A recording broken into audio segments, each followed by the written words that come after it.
1 Corinthians 1:18 to 2:16. For the message of the cross is foolishness to those who are perishing, but to us who are being saved, it is the power of God. For it is written, I will destroy the wisdom of the wise, the intelligence of the intelligent I will frustrate. Where is the wise person? Where is the teacher of the law? Where is the philosopher of this age? Has not God made foolish the wisdom of the world?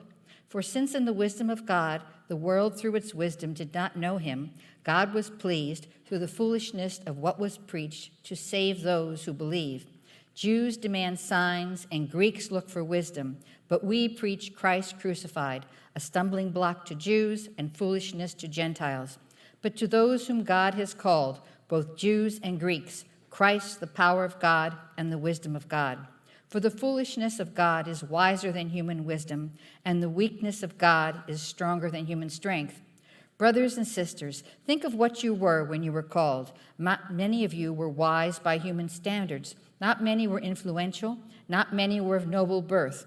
But God chose the foolish things of the world to shame the wise. God chose the weak things of the world to shame the strong. God chose the lowly things of the world and the despised things and the things that are not, to nullify the things that are, so that not many may boast before him. It is because of him that you are in Christ Jesus, who has become for us wisdom from God, that is our righteousness, holiness, and redemption. Therefore, as it is written, let the one who boasts boast in the Lord.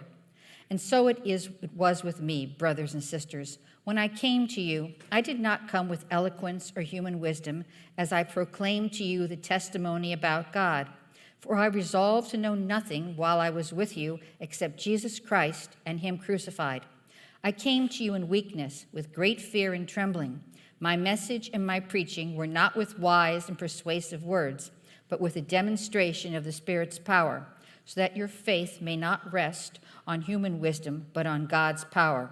We do, however, speak a message of wisdom among the mature, but not the wisdom of this age or of the rulers of this age, who are coming to nothing. No, we declare God's wisdom, a mystery that has been hidden and that God destined for our glory before time began. None of the rulers of this age understood it, for if they had, they would not have crucified the Lord of glory. However, as it is written, what no eye has seen, what no ear has heard, and what no human mind has conceived, the things God has prepared for those who love him. And these things God has revealed to us by his Spirit. The Spirit searches all things, even the deep things of God. For who knows a person's thoughts except their own spirit within them? In the same way, no one knows the thoughts of God except the Spirit of God. What we have received is not the spirit of the world, but the Spirit who is from God, so that we may understand what God has freely given us. This is what we speak, not in words taught by human wisdom, but in words taught by the Spirit, explaining spiritual realities with Spirit-taught words. The person without the Spirit does not accept the things that come from the Spirit of God, but considers them foolishness and cannot understand them, because they are discerned only through the Spirit. The person with the Spirit makes judgments about all things, but such a person is not subject to merely human judgments. For who has known the mind of the Lord, so as to instruct him? But we have the mind of Christ. This is the word of the Lord. You may be seated.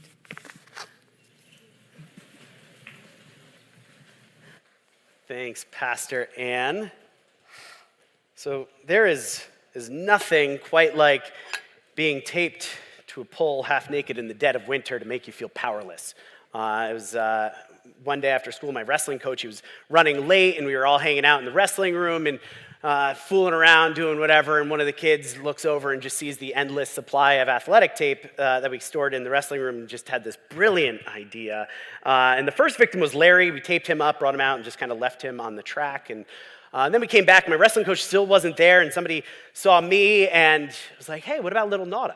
I was little Nauta because I was both the youngest kid on the team and the smallest kid on the team at the time. And I have two older brothers who, at this point, had graduated, but a lot of the older kids had wrestled with my brother. So I was little Nauta. I was the runt of the litter and the obvious choice to be taped. So they all come and tackle me and tape me up, and then they carry me outside, and then they see a pole, basketball pole, and they say, "Ooh, let's tape him to the pole." So I am taped to the pole wearing nothing but shorts and tape in January, and I am powerless. There's no way I could rip the tape. There's no wriggling out of it. All I can do is just cry out for help. Like, I had no other options. I was completely powerless in that moment, desperate for somebody to come and rescue me. And fortunately, teachers came by. They heard my cries. They helped me out. It was all good. For the record, this wasn't like a traumatic event. This was funny. Like, I even found it funny. But in that moment, I was powerless. And maybe you've never been taped to a pole half naked in the dead of winter, but I bet you felt powerless before. Especially over the last couple of years, as we've been dealing with things like a global pandemic and shutdowns and social distancing and all of these kind of effects on the outside, race wars and political tensions and all of these things on the outside, which then affect all the things on the inside, and we're facing things like depression and financial struggles and marriage struggles, at an all-time high, and all of this is happening, and it seems like there's very little we can do about some of these things, and we just feel powerless to affect change, powerless to bring something good out of the situation. And we're in the second week of this series that we're calling Supernatural Power for Everyday People, where we're going through the book of 1 Corinthians, and we're trying to go through verse by verse. And so today we're going to pick up right where we left off last week. We're going to pick up in chapter 1, verse 18. And here Paul is talking to a church, and he's letting them know there is power, there's supernatural power that they can bring into their everyday lives, but they're not experiencing it. And he starts off by talking about this power in verse 18. He says, "For the message of the cross is foolishness to those who are perishing, but to us who are being saved, it's the power of God." So he says this message of the cross, that's shorthand for the gospel, the message of Jesus' perfect life, his sacrificial death, his victorious resurrection, his ascension, his coming again. But it all hinges upon the cross, this moment where he gives his life for us. The message of the cross, that's foolishness, he says to the world. It's nonsense. It doesn't even make sense to the world. But for us, he says, it is the power of God. The gospel is the power of God. Paul actually says much the same thing in Romans 1. He says, "I'm not ashamed of the gospel because it is the power of God." There is power in the gospel, supernatural power that we can bring into our everyday lives. And Paul is reminding the church in Corinth, they have power. But this is a group of Christians. He's not talking to a group of unbelievers saying, "Hey guys, you need to believe the gospel so you can experience his power." He's saying, no. You Christians in Corinth, there's power in the gospel and you're not experiencing it. And Paul goes on to quote from Isaiah. And he says in this quote that he's going to frustrate their intelligence and he's going to destroy the wisdom of the wise. But if we go back to Isaiah, to where this quote comes from, and we read what comes right before it, we see why God is going to frustrate their wisdom and he's going to destroy their intelligence. Look at this passage in Isaiah. It's actually a verse that Jesus quotes at one point. He says, "These people come near to me with their mouth and honor me with their lips, but their hearts are far from me."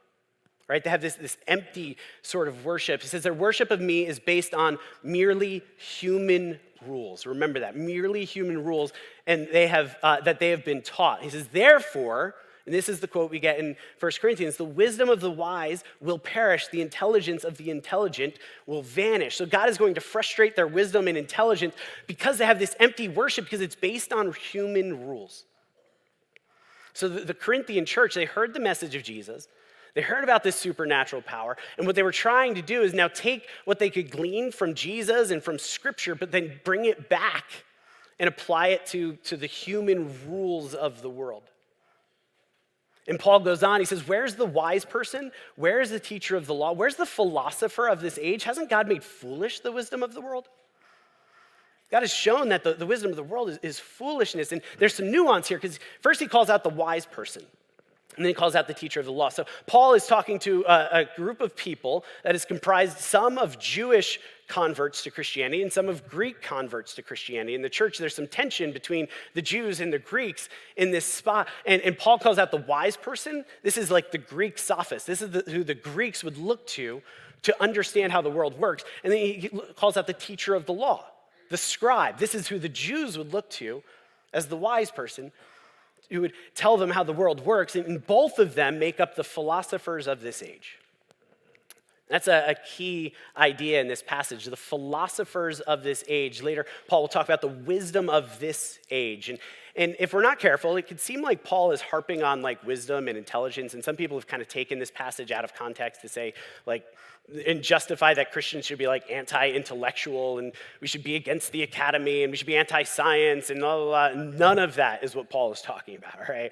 We shouldn't be anti-intellectuals. We shouldn't be anti-the academy. We need Christians in all of these spheres. That's all really important. That's not what Paul's talking about. When he talks about philosophers of the age and the wisdom of the age, what he's talking about is the way the world works. It's kind of like, he's not talking about just education and wisdom. He's talking about like a worldview or a schema for how the world functions and how we are able to succeed in this world. It's kind of like, take a deck of cards, for instance. So most of the cultures and societies of the world, all of them, we're all different, right? There's nuances and differences to every culture and every society in the world. But a lot of the practices, there's a lot of overlap. Like a lot of the pieces look pretty similar. They're just used differently. And so you take a deck of cards, a standard deck of cards, 52 cards, 54. I have a couple of jokers here. But each of these cards, depending on the game that you're playing, these cards can mean something different. And they're played differently. And they can have different values, even though the cards look the same. And so if you think about it, like most cultures, most societies have something that looks a little bit like marriage. Maybe it's not quite the same as we see it. Most societies have something like interpersonal relationships, and they have social codes, and they have laws, and most societies have some level of morality, and they have some sort of religious institutions, and most societies have some way of dealing with death. Most societies, even though they might have different ways, they all have the same cards, right? But what each card means and how it's played is determined by the rules of the game.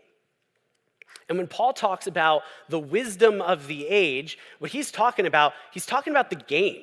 He's talking about the rules of the game and the purpose of the game that defines what these cards are worth and how they're played.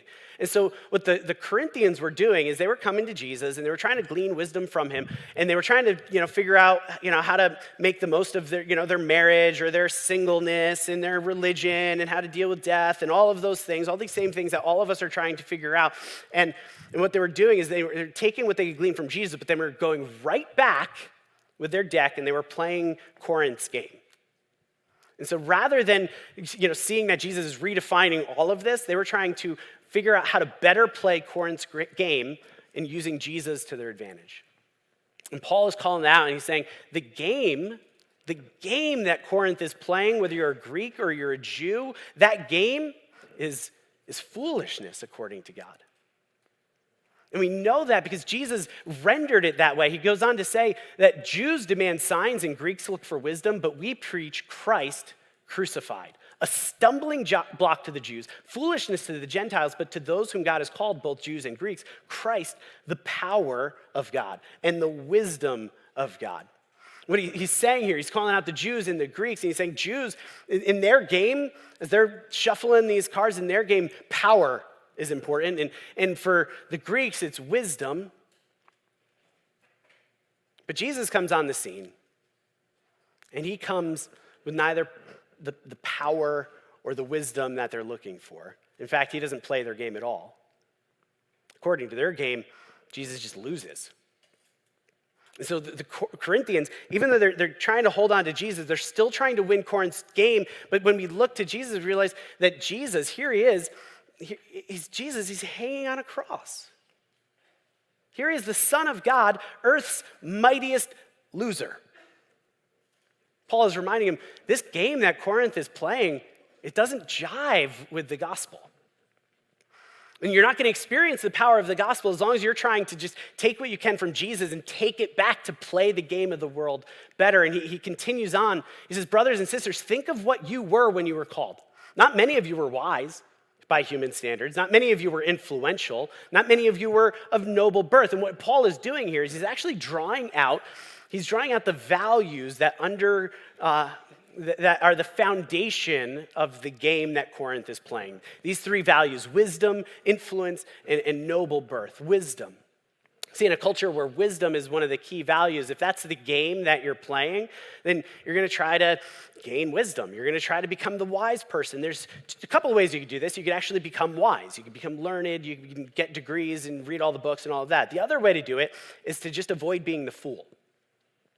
And in a culture, in a world, in a society that values wisdom above all, it's really easy for you to become the fool. You know how you become the fool? You disagree with me. Because if you disagree with me, one of us is wise and one's the fool, and I'm the de facto wise person, so you're the fool. And in a culture where wisdom is valued, when there's disagreements, when there's differings of opinion, when people might just be wrong or misinformed or misguided in a moment, they're not just wrong or misguided or have a differing opinion, they're fools. And where wisdom is a key value of the game, that also means they're not just fools, they're losers. They're fools and they are losers. And you guys know it's so easy. So easy to just look at the people that don't see the world the way that we do and say, those fools, those losers, and just disregard them. And this was happening not just in the world of Corinth, but it was happening in the church. I know that's hard to believe that could happen in a church, but it did in Corinth, right? Of course, we've seen it. In a world where wisdom is valued, then anybody can just become the fool and disregarded. The second value is influence, where Corinth was a really unique place in its day and time, because in Corinth, Robert touched on this last week, Corinth was destroyed about 100 years earlier and just kind of wiped out. And then sometime later, Rome made it a colony. And it was first inhabited mostly by freed slaves and retired military vets. All right? Neither of those groups were kind of noble people in the rest of society, but here was this kind of new colony, and they could just go. And in this new colony, anybody could be anybody because they didn't have elites, right? And so people were able to work up and become influential in society, even if you were just a freed slave or whatever. But it didn't matter because who cares? It's Corinth. Until, of course, they realized that Corinth is this really great port city. And Corinth becomes really popular and really wealthy. All right? And so here it is, and you have these people that might have been freed slaves or military vets, and they shouldn't be anybody, but now they're influential people in a bustling city that is influential to the rest of the Roman Empire. And so there's this idea that if you come to Corinth, anybody, any nobody could become somebody. They called it the Corinthian dream. That's not true. But there is this sense that if you go to Corinth, you can pull yourself up by your bootstraps. You can become something more than you are. You can achieve a place of influence regardless of who you are. And everybody, they knew that was a possibility, and that was a driving force for them. Everybody wanted that influence. And of course, we can appreciate that a little bit. We, in our day and age, we actually have a job called being an influencer. Like, that's a job. That's not a job description. Like, that people are social media influencers. Like, that's the thing they do. They just influence people by getting people to follow them, right? And we all want to be influencers. And of course, there's the whole celebrity culture and all of that. And there's a select few people that get obsessed with that. Most of us aren't obsessed with that. But we do want influence, right? We want the promotion. We want to be the person calling the shots. We want to have the power in our relationships, in our marriages, in our families. We want to be the ones who have the influence, have the power in those relationships. In the Corinthian church, they were facing these same things, and not just in the world, but even in the church. They were fighting for power and influence. They were playing by Corinth's rules, the rules of Corinth's game in the church. And the third value is this value of lineage. He talks about noble birth. And in Corinth, there were a few people who, as the city grew, people of true nobility would move in and have positions of influence. But again, Corinth wasn't like other cities. And so being of noble birth wasn't just about family line. It could actually be about your heritage, your nationality. And of course, we see this at work in the church in Corinth.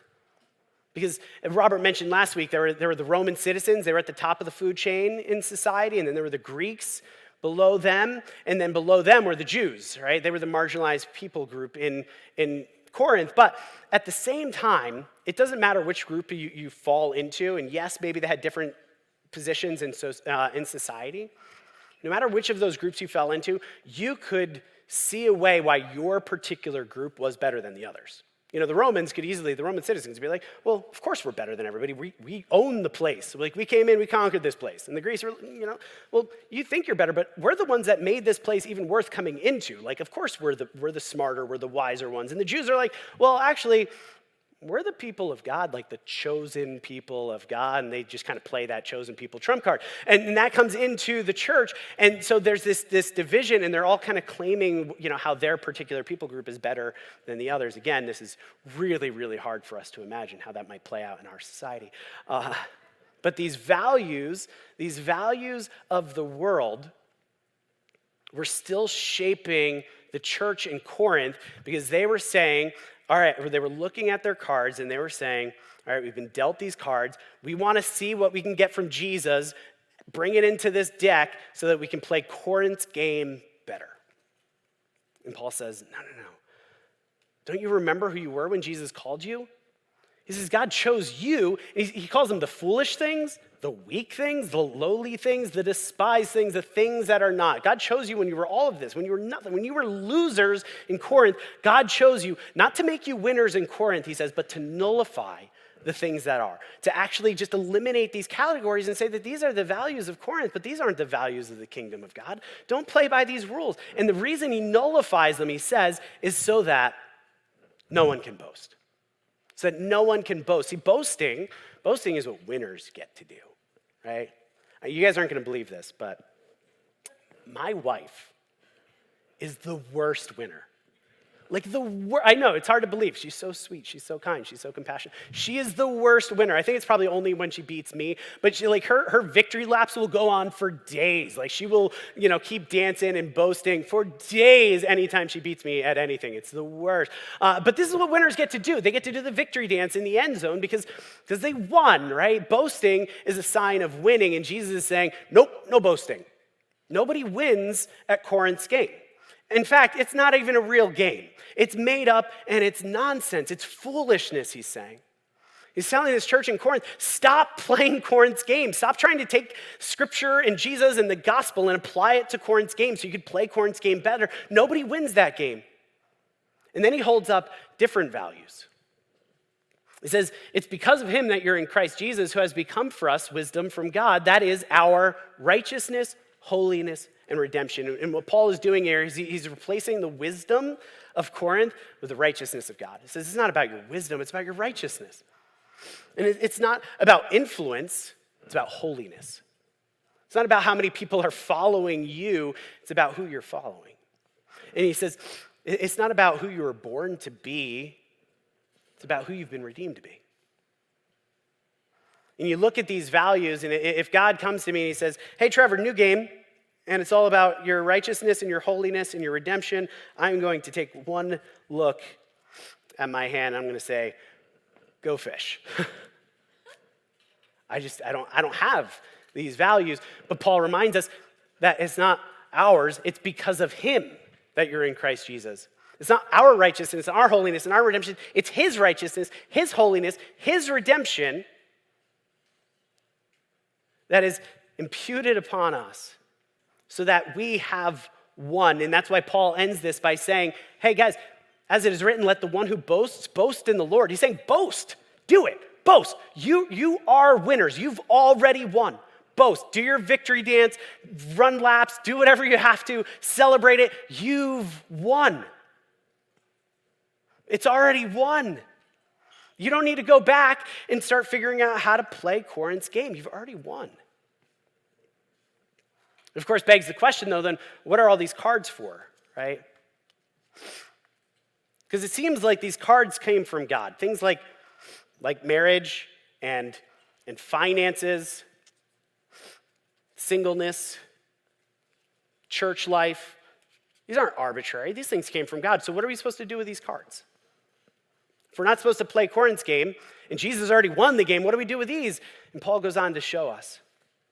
He says, "So it was with me, brothers and sisters. When I came to you, I didn't come with eloquence or human wisdom as I proclaimed to you the testimony about God, for I resolved to know nothing while I was with you except Jesus Christ and him crucified." I love this. Resolved to know nothing except Jesus Christ and him crucified. And here's something I love, all right? He says he didn't come with eloquence. All right, I was at a workshop a few years ago, and the speaker at the workshop, this is brilliant biblical scholar, he was talking about this passage and noted, how Paul talks about how he didn't come with eloquence. Well, he then points back to some of the verses that we looked at earlier in chapter 1, verses 22 to 24, and he starts reading them to us in Greek. Now, none of us understand Greek, but we were able to hear as he was reading them that there was a specific rhyme and meter to them. That as Paul was riffing, he was like riffing a poem in Greek, all right, as he was just talking about this. Not only that, he goes to point out that even though he was writing in Greek and it was rhyming in Greek and had this meter, that it was actually a Hebrew poetic structure. It wasn't even a Greek poetic structure. So Paul's talking to Jews and he's talking to Greeks, and he, on the fly, writes a poem in Greek following a Hebrew structure. Paul could do eloquence. He knew how to be eloquent. And when he came into Corinth, he said, "Nah, I'm not going to play that card. I'm not going to play that card. That's not what you need. What I'm going to do is instead, I'm going to show you Christ and him crucified. I'm going to build something else." And it says he comes in, he says, I came to you in weakness, with great fear and trembling. Paul, he could have come in as a champion. He couldn't have come in as a winner. He came in as a loser, though. He didn't use his cards to win the game. Instead, he used his cards to build something, to build a picture of the gospel. And what if God has given us these cards to humanity, things like marriage and family and finances and wealth and poverty and conflict and laws and all of this. He gave it to humanity, not so that we could play stupid games in Corinth. But what if he gave it to us so that we could build something? We build something beautiful. Something that is a picture of the gospel. And what if it's not just about my cards? Because, of course, you can't build much with 52 cards, but we start bringing out all these other decks, and I take your card, and you throw in some of your cards, and we start building something together. We take our marriages and we say, what I'm going to do with my marriage is I'm not going to try to have a winning marriage. I'm going to try to have a marriage that becomes a picture of the gospel. And we don't say, in this relational conflict in my life, I'm not going to try to win the argument. What I'm going to try to do is I'm going to try to give a picture of the gospel, a picture that is beautiful and a picture that is durable, something that is lasting, enduring. We're doing it together. See, this is what Paul is inviting us into, saying, stop playing this game. Stop playing this game. Stop trying to use Jesus to make you better at playing Corinth's game. And I know for some of you, you're here today and you have conflict in your life. Like there are people in your life that, maybe family members or friends, and there's tension there, and maybe they're wrong. And you're hoping that you're going to come to this series and you're going to learn from Paul how to teach them that they're wrong so they become better people and you can restore that. And you're not going to find any of that in 1 Corinthians. You're going to find Paul saying, actually, why don't you just lose? Just lose. So instead of winning the argument, you become a beautiful, enduring picture of the gospel. And some of you, your marriage it's in a bad place right now. And you're hoping you're going to come to 1 Corinthians and Paul's going to give you 5 tips to have a winning marriage. And you're going to be sorely disappointed when you get to the section in 1 Corinthians on marriage and he gives you none of that. None of that. Not because having a winning marriage is bad, but because it's not about winning this game In fact, some of you might be in a tough marriage, not so that the marriage gets better, but so that you can love in the midst of a tough marriage, so that you can actually be a picture of the gospel. Some of you are here and you're dealing with financial strife and you wanted, answers about wealth management, and Paul's not going to give you any of them. You're going to get Paul saying, actually, why don't you just embrace your poverty? Jesus, he was rich, but he became poor so that through his poverty, you might become rich. All throughout 1 Corinthians, Paul doesn't give us any advice how to do Corinth's game better. What he does is he gives us this picture of what it looks like to display the gospel in a beautiful and enduring way in the situations that we currently find ourselves in. And it's awesome. When you see it, it's awesome. It's not easy, but it is beautiful. And guess what? Remember, you're not the one bringing the power. The gospel is the power. There's power there. You don't need to bring the power. And you might be saying, I feel too weak. I don't have what it takes. If I step into that, I'm going to get crushed. And Paul is saying, no, you have the gospel brings the power. You just have to do it. You might say, I don't know what I'm doing. How do I even do this? How do I figure it out? And here's Paul's encouragement. He says, we do, however, speak a message of wisdom among the mature. Now, when the scholars point out, when he talks about mature here, he's not talking about mature Christians versus infantile Christians. He's talking about the mature being anyone who's in Jesus. Like they've come to maturity in the sense that they've put their faith in Jesus. He says, the wisdom that we're bringing to the mature, it's not the wisdom of this age or of the rulers of this age who are coming to nothing. No, we declare God's wisdom, a mystery that's been hidden. And he spends a lot of time talking about how this mystery is hidden from the world and that without the Spirit of God, we can't even understand this. In fact, he says the person without the Spirit does not accept these things, and he says that they cannot accept these things. So without the Spirit of God, we don't, not only do we not, we choose not to, but we can't, if we wanted to, accept these things. But Paul is talking to a group of people that has accepted these things. He's talking to a group of people that have already accepted Jesus, which means if they do and they can, that means the Spirit is already at work in them. And that's his closing comment here. He says, we have the mind of Christ. And so you might feel like you're ill-equipped to actually do this. You might feel like you don't have what it takes to be the loser. Sometimes you get to be the loser. Isn't that fun? Lose Corinth's game because you've already won. And he's going to bring the power for you to do that. And you already have the mind of Christ so that you can discern what to do when you need to do it. And Paul's going to give us examples as we go throughout 1 Corinthians of how to do this, and he's going to show different ways, but he's not going to cover everything. But you have the mind of Christ, and if this is what you're seeking to do, the Spirit comes in to help you do it.